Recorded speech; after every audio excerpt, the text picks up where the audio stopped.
So welcome everyone. Before we begin our session today, I'd like to invite you to just take a moment to center yourself and bring your attention into this space. Start by finding a comfortable position, allow your body to relax. And if you feel comfortable, you can gently close your eyes and take a deep breath in and a breath out. Slowly breathing in and breathing out. Find a comfortable rhythm. As you breathe, bring your awareness to the present moment.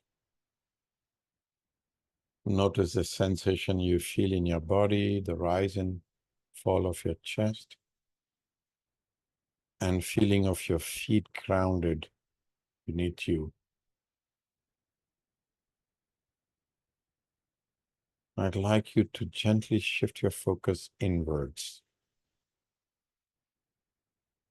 Without trying to change anything, simply observe what's present for you in this moment.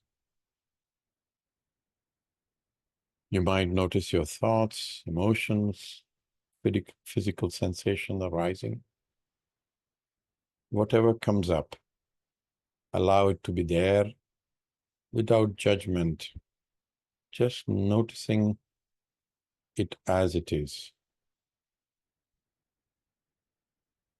As we prepare to explore the theme of love, attachment, self-worth, let's take a moment to connect with our own senses of self. Consider that you are here today because you care deeply about your well-being and about your journey towards greater self-love. So with every breath, invite a sense of kindness and compassion towards yourself.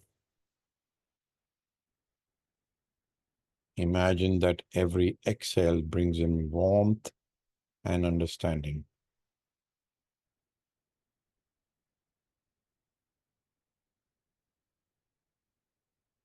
And releases any doubts or fears you may be holding on to. Allow this sense of compassion to grow, filling your entire being. Remind yourself that you're worthy of this time, worthy of this space, worthy of the love and care for yourself that you're about to explore. Take one deep breath in, and as you exhale, let yourself settle into deep state of openness and readiness for insights and healing. Whenever you feel ready, gently open your eyes. Bring with you a sense of calm, centeredness, as well as we begin our time together. Thank you for being here. Now, our session today is focused on healing obsessive love and how do you move towards embracing self-worth. So what we'll do is we'll spend the first few minutes in understanding what means obsessive love, how does it impact you, where does it come from, and what is the role of self-worth in this. And then we will, of course, get into how IFS can help moving forward, how IFS treats aspect about obsessive love and the conflicts within. And then we will start to prepare for the session. And then we'll go into IFS session, and we may have time enough today. So we will also do a sound healing. And then at the end of the hour, we'll open up for Q&A and for any of your individual shares or needs. So let's go. So I think the first thing is good to define a little bit about what is obsessive love and the compassion and the connection to to self-worth.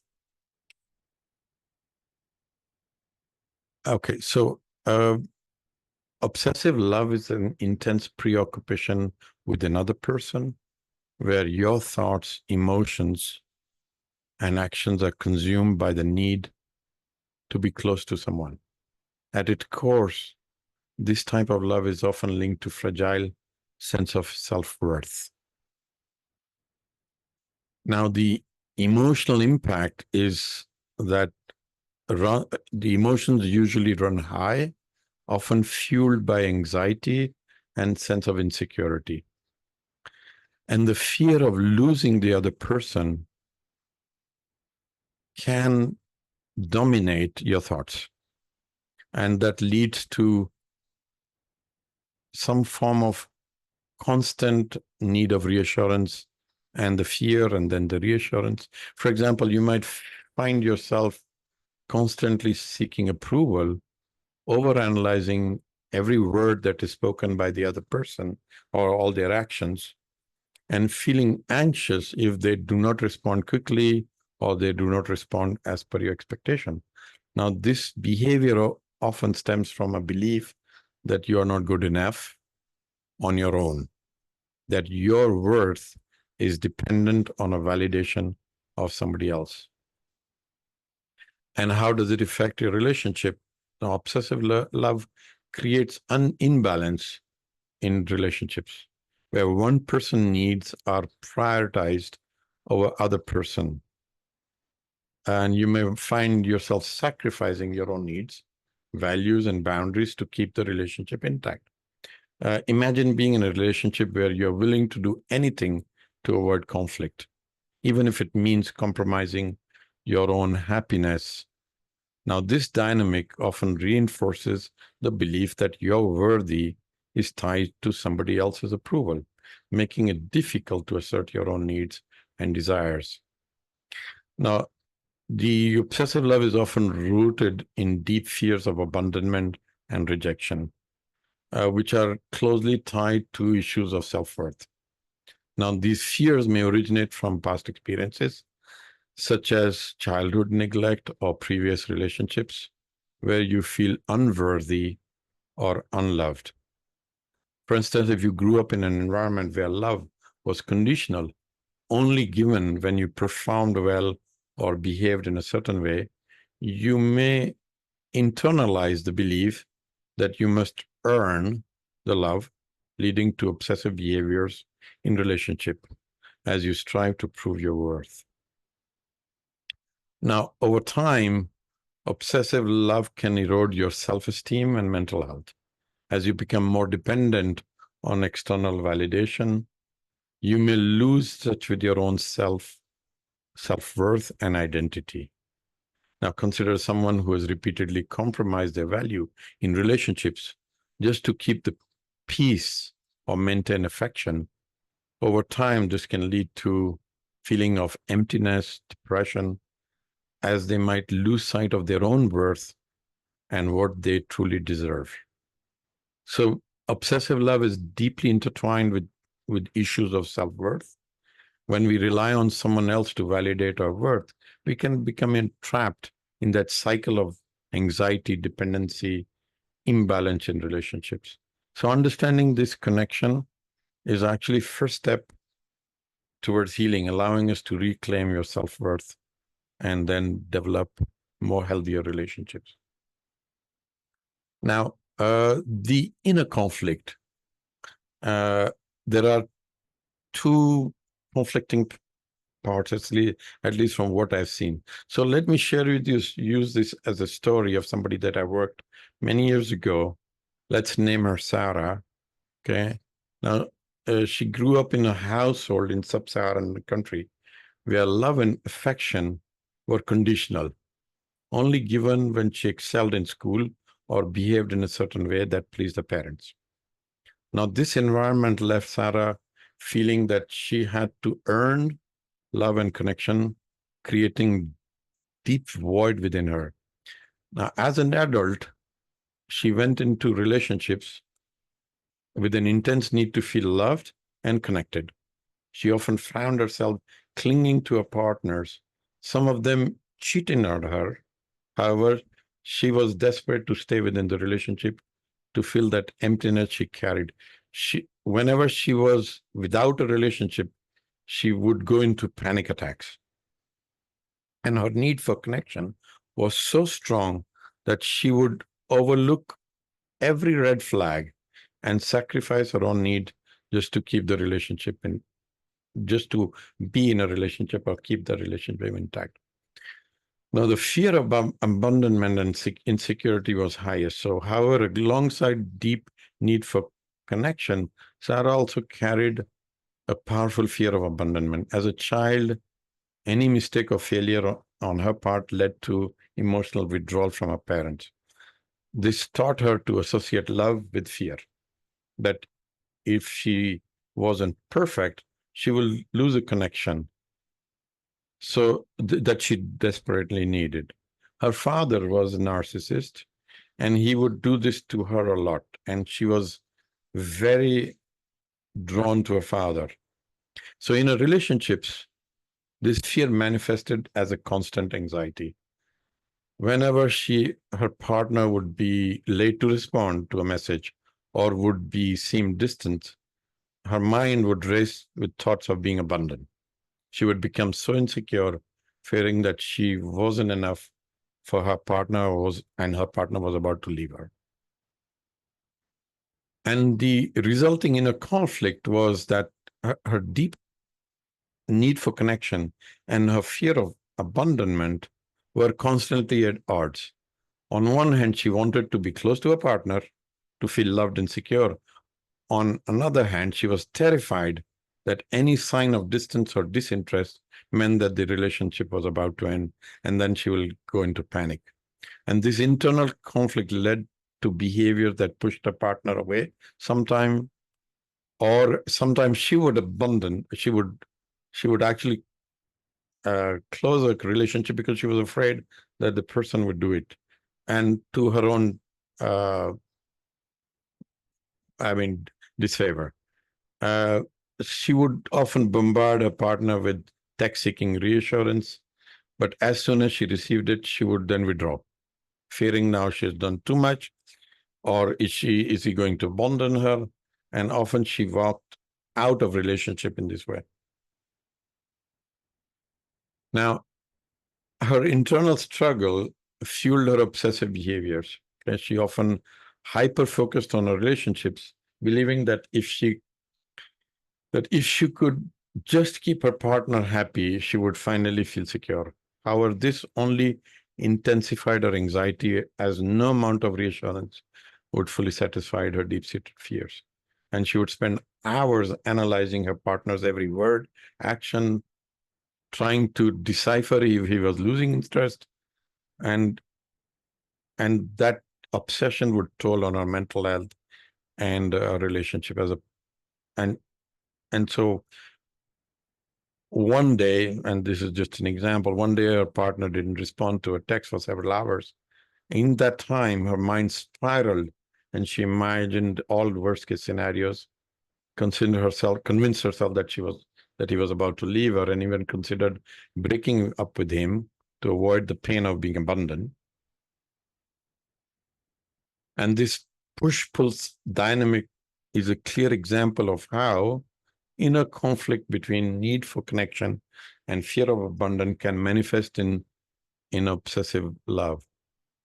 Now, her childhood experience had left her with unresolved fears that no amount of reassurance from a partner would fully resolve. So just to summarize, that this example is saying that childhood experiences lead to a cycle of anxiety, dependency, behaviors that and repetition of that then creates a strong belief. And so the only way it became possible to break free from the cycle was for her to actually break free from her childhood experiences. And that's where IFS comes in. So one first thing to do is to recognize that we have identified these internal conflicts. So first is to understand that these are internal conflicts that are going on. And And these are not just abstract feeling, but actually distinct part of ourselves, each with its own voice, its own needs, its own fears. Okay. Uh, the second is to understand their protective role. So they each have protective roles that develop in response to their life experience. The part that craves connection is trying to fulfill a deep need for love and belonging, and the part that fears abandonment is trying to protect from potential pain of rejection. Take the example of Sarah. The part of her that desperately sought a partner's of attention was trying to compensate for lack of unconditional love she received as a child. And the part that feared abandonment was trying to shield her from overwhelming pain she felt when she was emotionally neglected by her parents. Now, listening to each part with compassion is key. And this is what we do in IFS. Okay. Once you identify the part, you understand the intention, then we try and get into knowing what are their needs, why they act the way they do. In our sessions with Sarah, uh, she took time to listen to the part of her that felt anxious when her partner didn't respond immediately. Instead of pushing that anxiety away, she would start to ask, what am I afraid would happen? And that would bring her the aspect of her internal fears.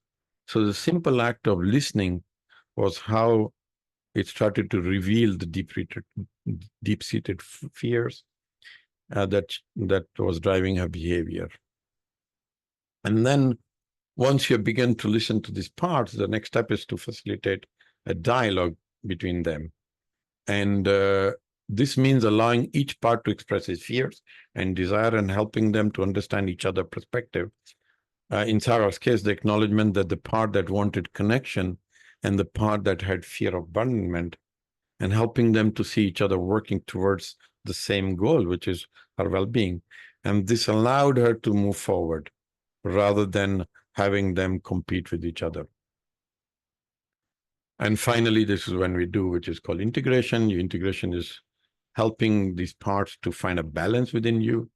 This doesn't mean that one part wins and the other part loses, because both of them have positive intention. It's just that it's about finding a way that both parts can exist in harmony. And so, in summary, the part of resolving obsessive love involves recognizing and understanding conflicting parts within us, the need for connection, the fear of abandonment, and by listening with compassion and facilitating a dialogue between them, you can start to have more balanced and healthy sense of self. And so this is what we are going to try and do today. Okay? That brings me to those two questions that I sent to you. So see if this relates to you. And if it does, think about, can you identify a part of you that constantly seeks validation from others?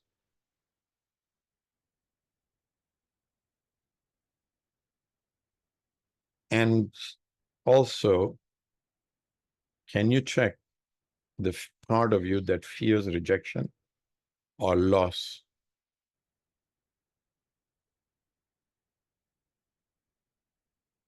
Or fear of loss? What does it do? So just take a moment.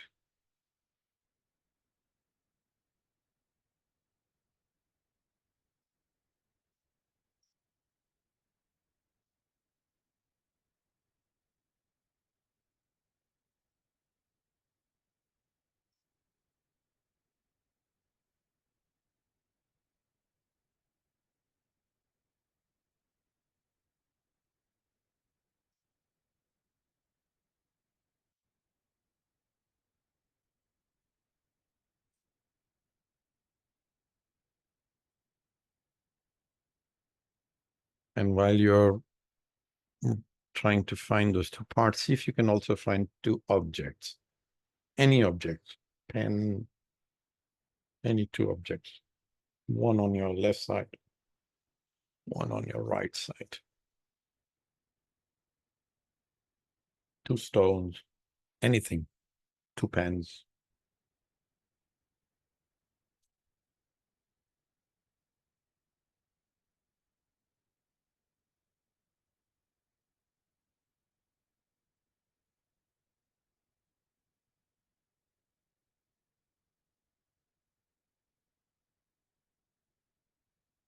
So you're finding 2 parts of you that constantly seek validation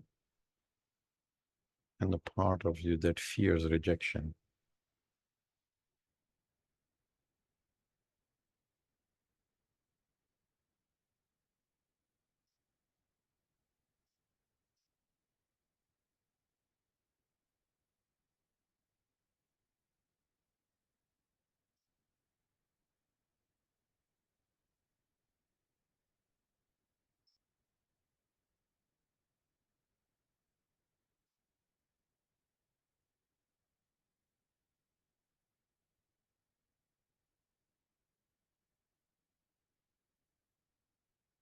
Okay, so here we go.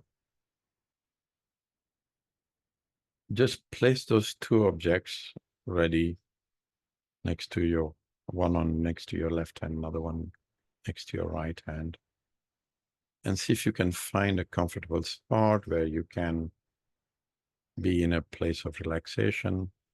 You can have a pen and pencil nearby if you want to jot down any insights during or after the work exercise.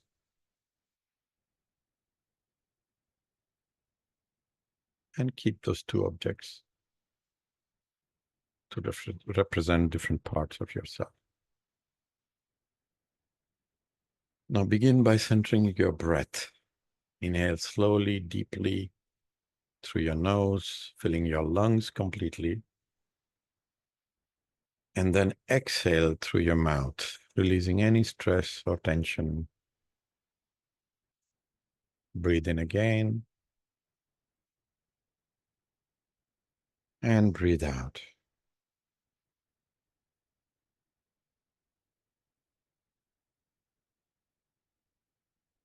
Just breathe one more time,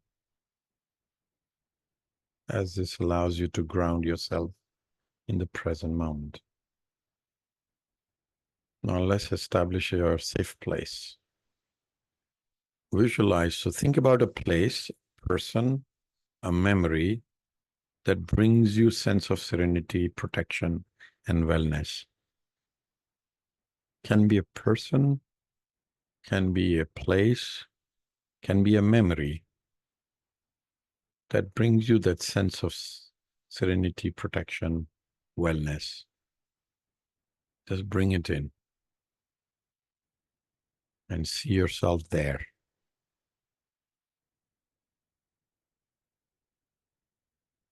Now, this is your safe space.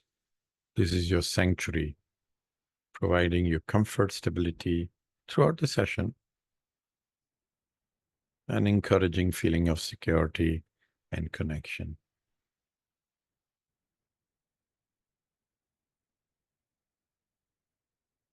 Now, with your safe space clearly envisioned, let's focus onto the work that we are going to do today,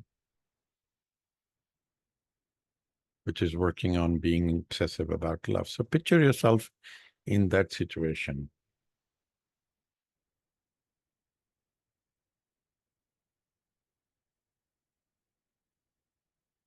As you focus on that situation, notice any physical sensation, emotion that arise.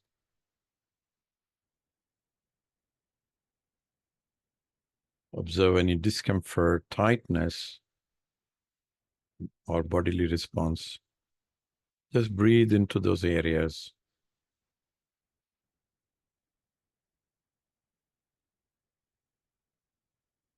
Now invite a part of you to be represented by one of the object or stone that you've picked up, which you can place on your right hand. And invite the part that seeks validation from others.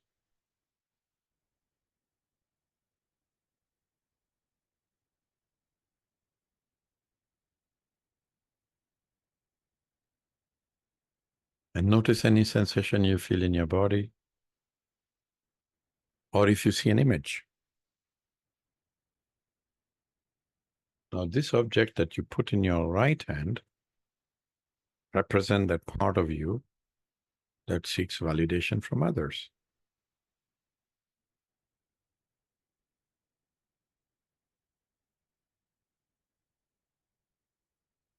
Notice how do you feel towards it.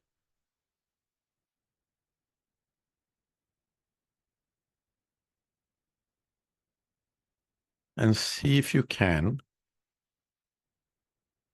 be curious to understand a little bit more about what is going on there. So just let anything else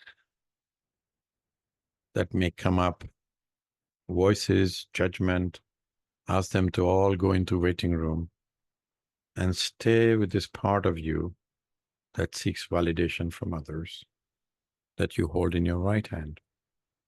And just become curious as to what it holds.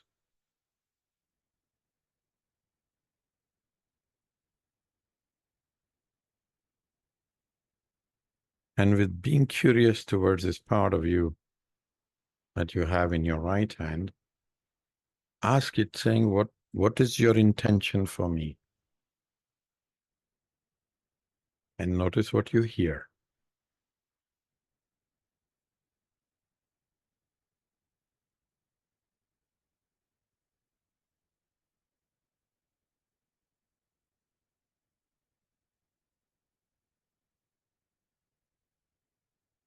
This is a part of you seeking validation from others. So just be curious and asking, saying, what do you intend for me? What do you want from me?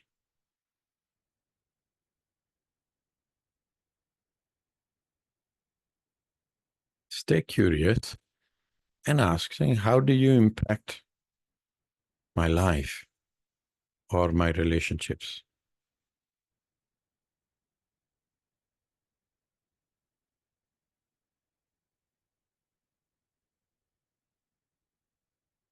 Take a moment to hear the answer. How do you impact my life or my relationships?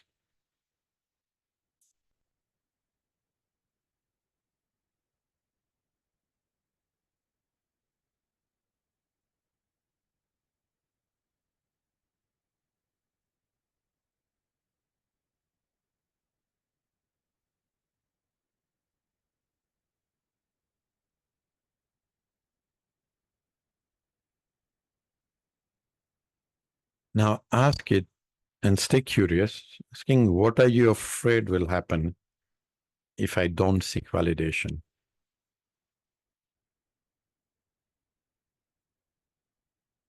What are you afraid will happen to me if I don't seek validation?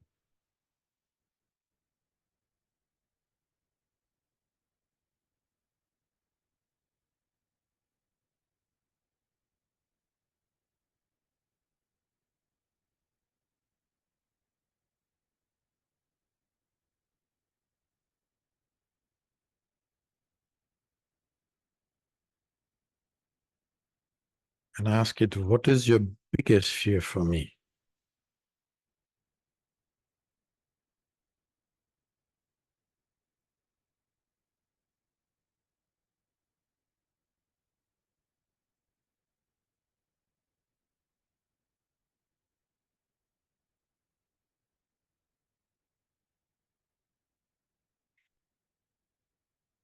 And now ask it, saying, when did this need for validation start? How old was I when this was, when you felt this way? What was going on then? So you may hear an age and you may hear something going on at that time when it started. Remember, don't judge it. Just hear it with curiosity.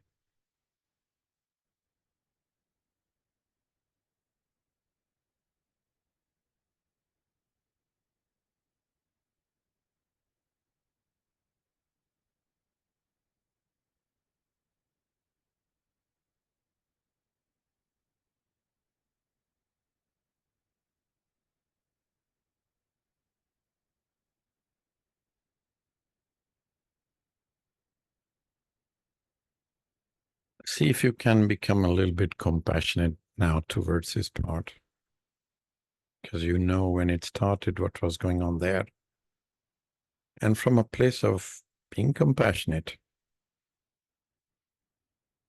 ask it, saying, what belief did the younger self form from that experience?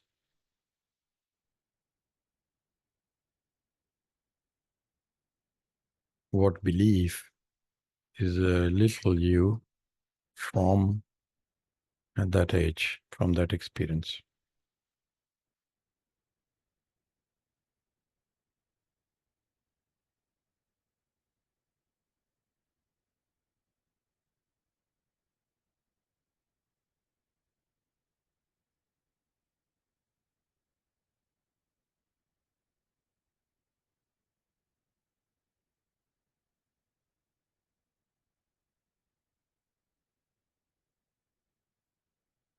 See if you can acknowledge and thank this part. Ask it what it needs to feel more secure without relying on external validation.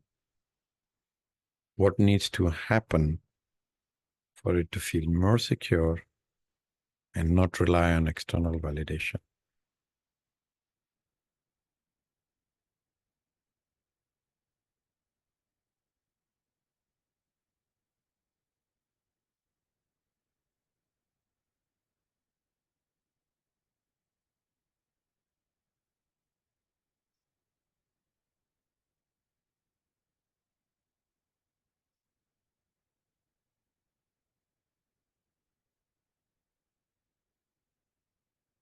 Now thank it.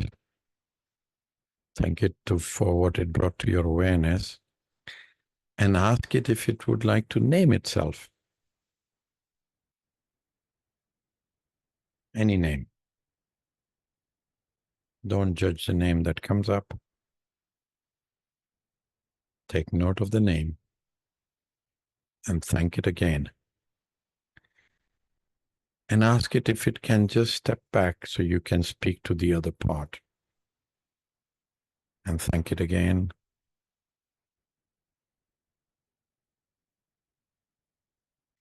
I would like you to invite the part of you that fears rejection and abandonment to come forward.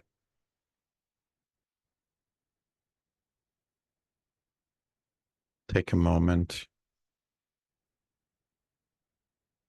Notice any physical sensation or emotion that you feel,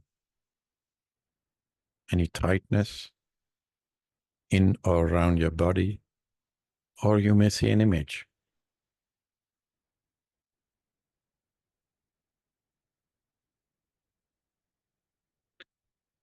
Now breathe into that area of your body or into that image and hold another object or stone in your left hand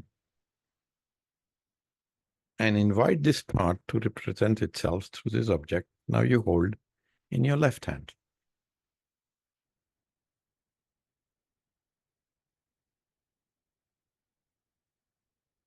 And see if you can become curious to know more. If you feel any judgment or anything, you can always ask through this voice to go into the waiting room while you focus on this part of you that you hold it in your left hand now.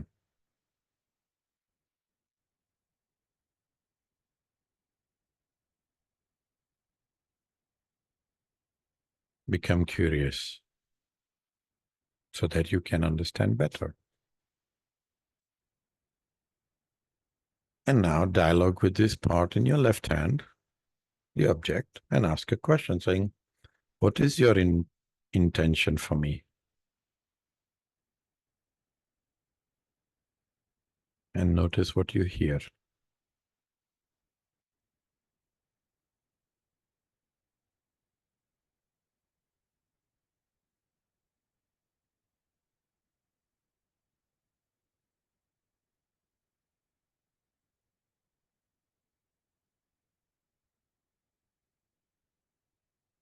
You're asking, what do you want from me? What is your intention for me?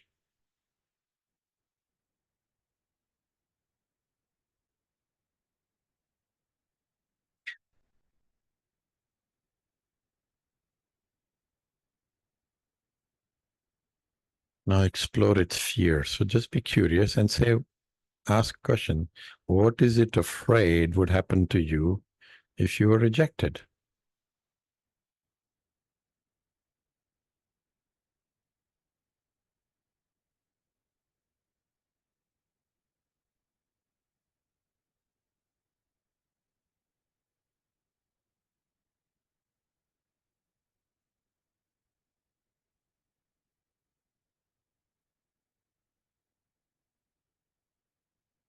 Ask a follow-up question. If that happens, then what happens next? What is it afraid would happen then?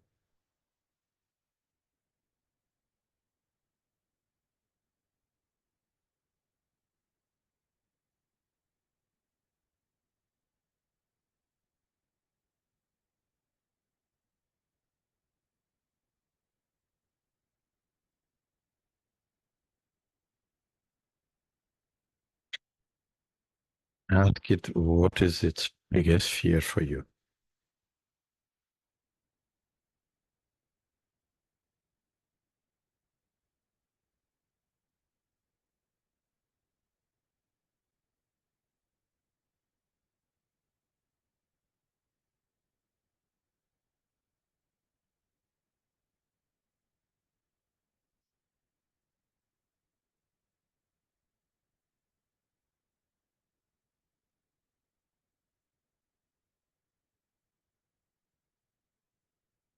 Now see if you can ask, since when have you felt this way? How old was I when you first experienced this? And what was going on then? Stay curious.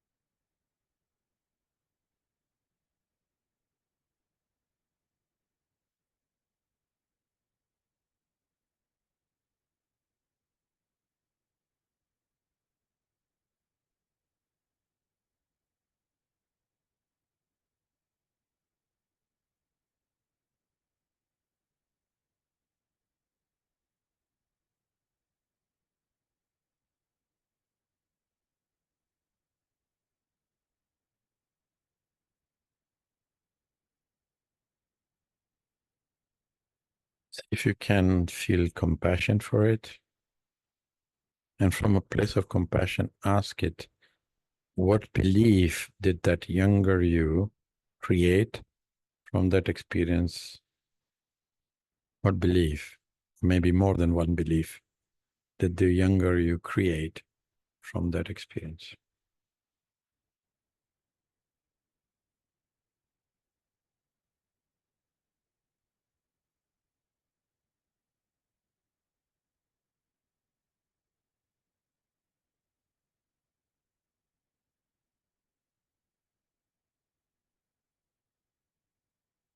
Now ask it, what needs to happen for it to feel more secure and less fearful? What needs to happen for it to feel more secure and less fearful?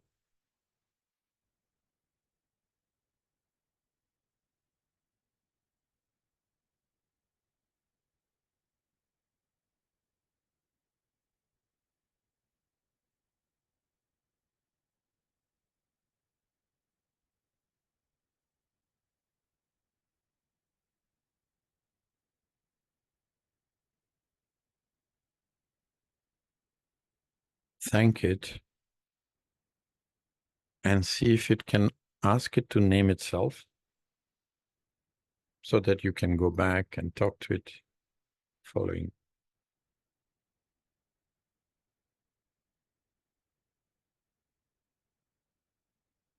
And really thank it and acknowledge its presence. Let it know you're grateful that it came up and spoke to you. Now invite both parts, represented by the objects in your both hands, and invite them both, saying, I would like you to dialogue with each other. And you stay curious and compassionate, bringing in the courage, and ask the part seeking validation, the one in your right hand, to express it needs to be accepted and valued by others.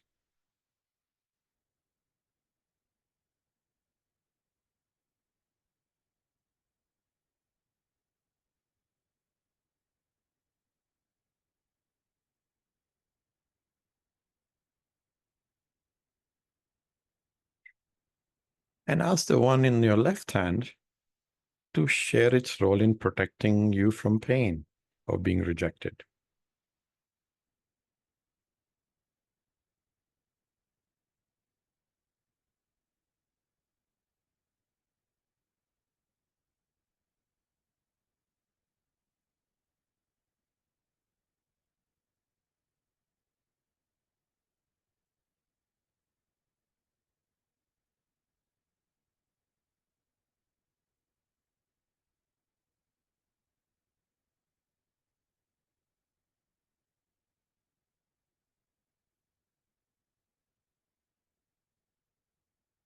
Now guide both parts to see that they are both connected with your well-being, and they can work together by allowing you to value yourself from within without being paralyzed by fear of rejection.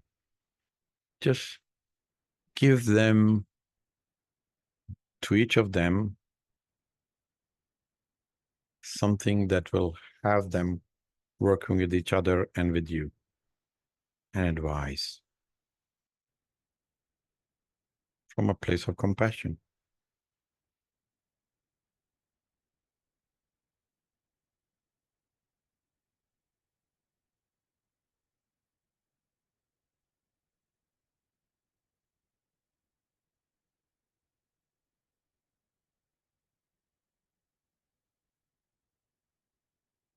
You can help the part seeking validation to see that relying solely on external approval may prevent you from finding self-true worth.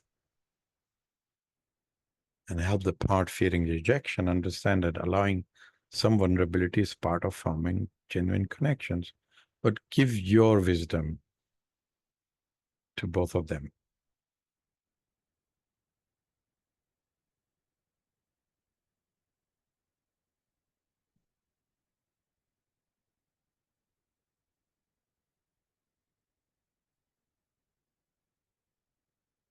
Thank them both and let them know that you will continue to do communication with both of them moving forward. And just take a moment to share your vision for yourself with your parts, all of them, the one that you brought in today, or the ones that you've been working before. Just tell them where you're going.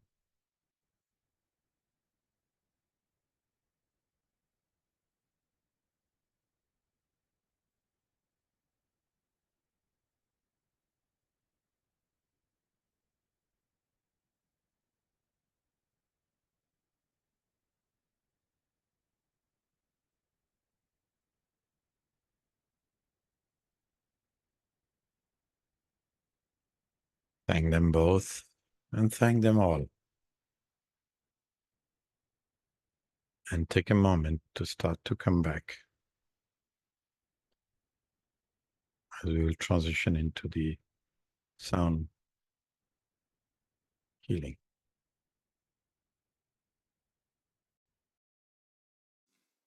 Okay, so here we go.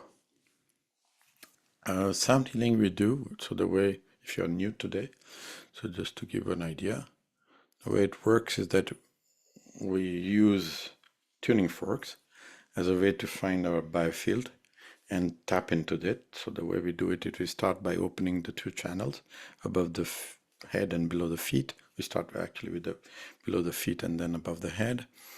And then you can lie comfortably. You can sit in your sitting position. Just think about what you want for yourself, which is the session itself. And then we'll guide you through a breathing. So the way the breathing works is you take a breath in through your nose and then you breathe out loudly through your mouth when I do. So you follow me. Okay.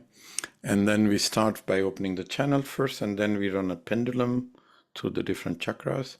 And then whatever comes up for today's session, we will use it as a way to start from the time of your conception up to the present moment. Wherever we find distortion, I will tell you the age, what was going on at that time, and then you just bring it into yourself. Take a breath to release it. Sometimes you may release also by doing ha, and you release. Okay, and here we go.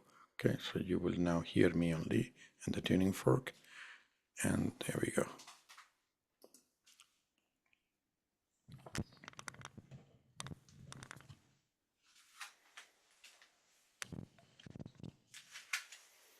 Okay, so we are going to start below the feet using 174 hertz.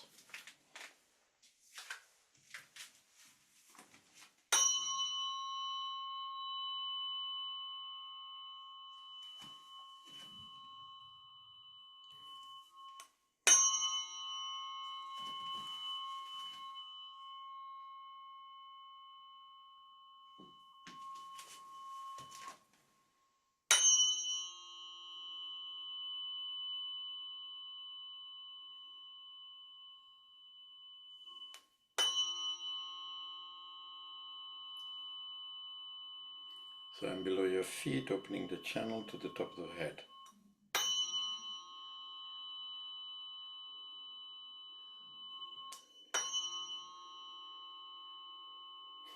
Take a breath.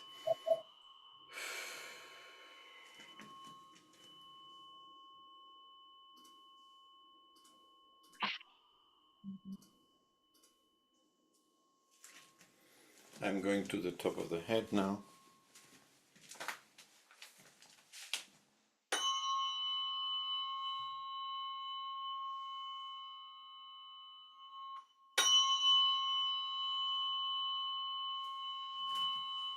And opening the channel from the top of the head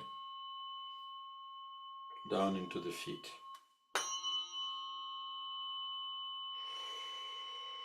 Take a breath.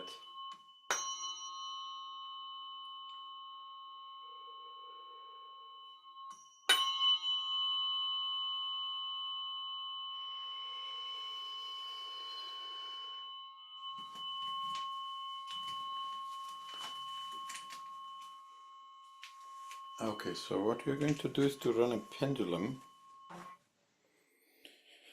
based on what we are working today. It's going to highlight which chakra or which center we are going to work. Okay, so I'm on your knees now, root, on the sacral, solar plexus. Okay, yeah. Okay, heart chakra, heart center, yeah, left. Yeah. Okay, so it's asking to work on the heart center on the left side. So according to biofield tuning, the heart center basically, which is giving and receiving love, affection, and forgiveness. Okay, that's what it holds. But on the left side, it holds things like sadness, grief, loss, depression. I guess today's session is probably highlighting that. So I'm going to go and start with the time of conception. Okay, when you were conceived, and we'll start from there and then move forward. I'm also changing the tuning fork. It's now 144 hertz, so here we go.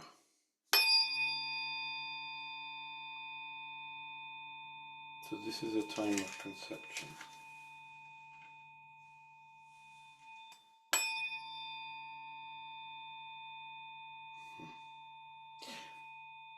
What's telling me is that there's a different message for each of you. So see if you can go to the point of conception for yourself. And the first thought that comes in is your message. It's mostly felt in the soul, in the second center, sacral, a little bit in the back. There's something for you.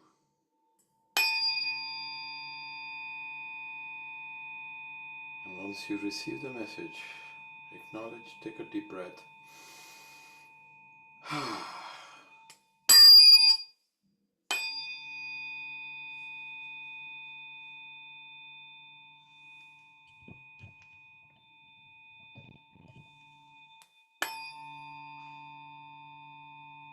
Okay, so now I'm in the mother's womb.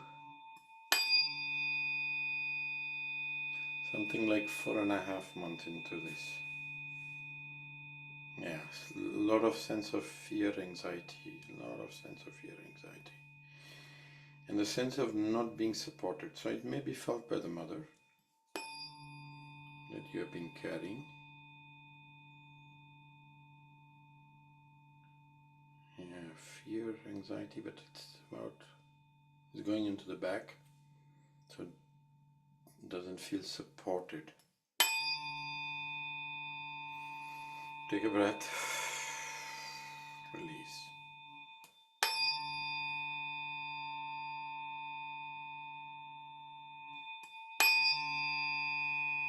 Okay, so now birth time.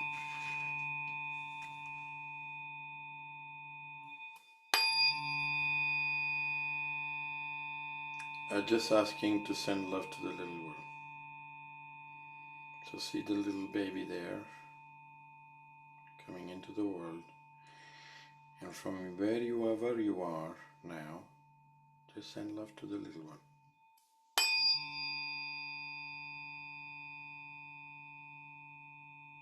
As if you're telling, don't be afraid, don't be fearful, I'm there for you. It wants your reassurance.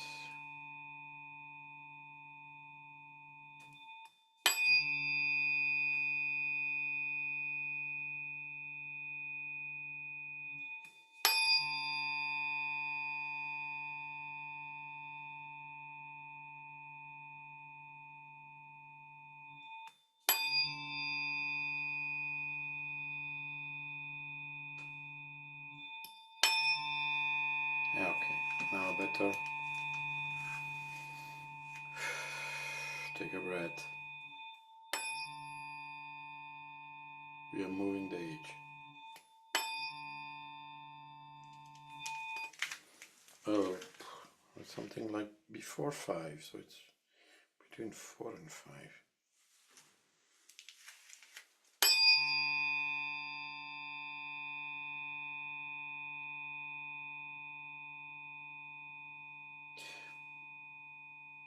Validation, it's saying validation of the father for somewhere, which is a figure who is the authority in a house or around. Can be father, can be mother, can be grandparents, can be, it's somebody with authority, from whom everybody needs approval. And it brings extreme sense of fear and panic, or almost. It's going into the deep into the stomach, into a knot. So just breathe. Yeah, they went. Yeah.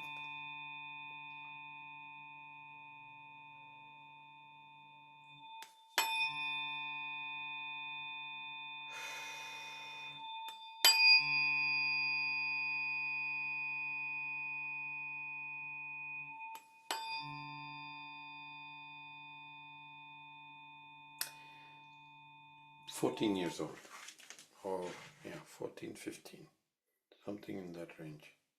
15.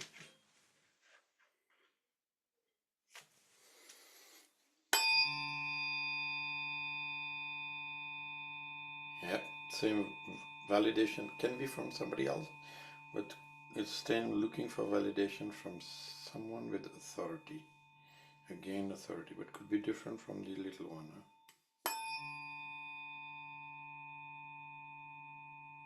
Yeah, it's telling me it's the same part looking validation. And it's in a lot of fear. So what you do is just send love, send breath, your compassion,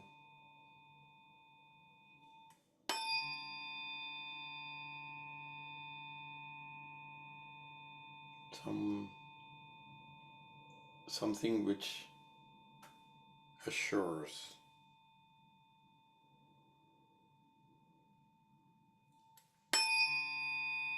Yep, you did.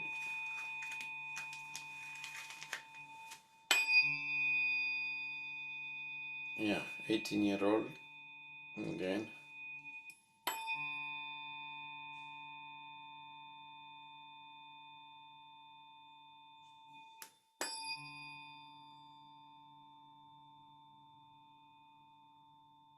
Yeah. It's similar to before. It says I'm being rejected. So word is coming. Feeling rejected. And it goes straight into the heart, so sadness.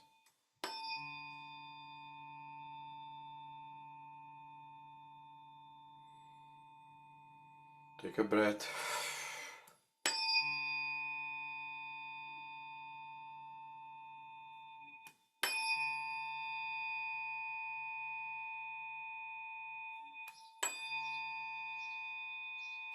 And it comes to the present moment, now.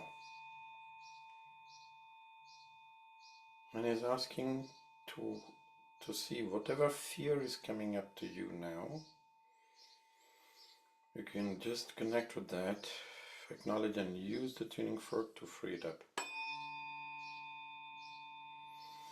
Take a deep breath.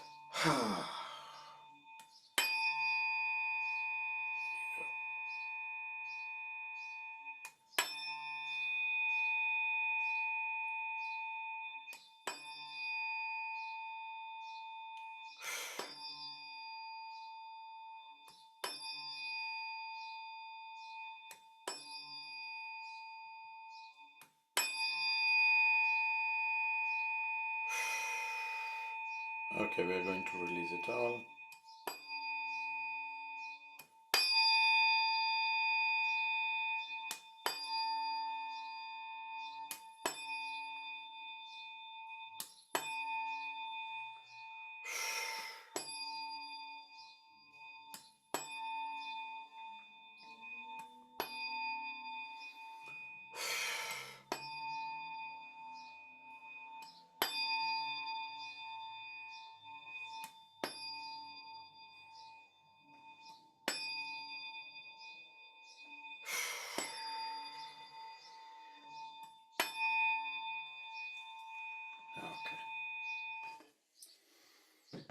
Okay, so process continues for next 72 hours. We just lock it up.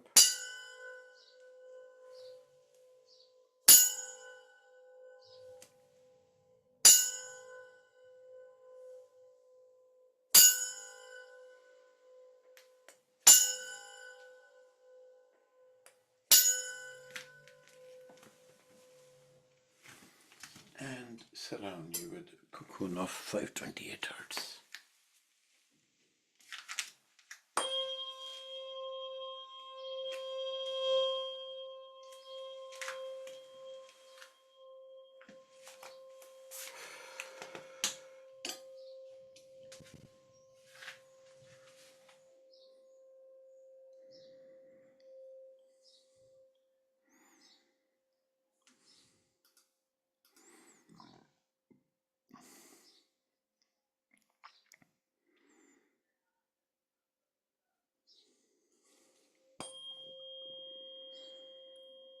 Now take a moment to briefly reflect on the insight you gained during this session.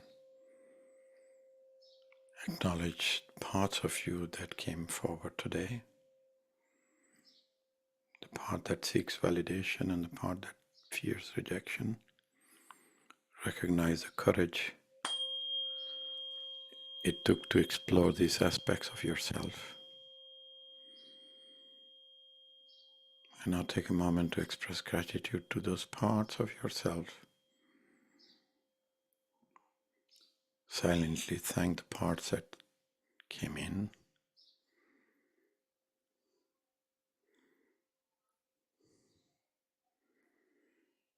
And now imagine sending a warm, gentle light to these parts,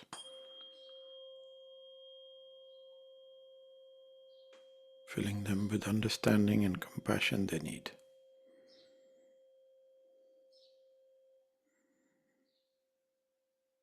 Now imagine integrating these parts back into your whole self, balanced and at peace. Visualize them finding their rightful place within you and working together in harmony. Take a deep breath in, feeling this sense of integration, calm, spreading throughout your body. And whenever you feel ready, just gently bring your awareness back to the room and start to open your eyes. Thank you for being here.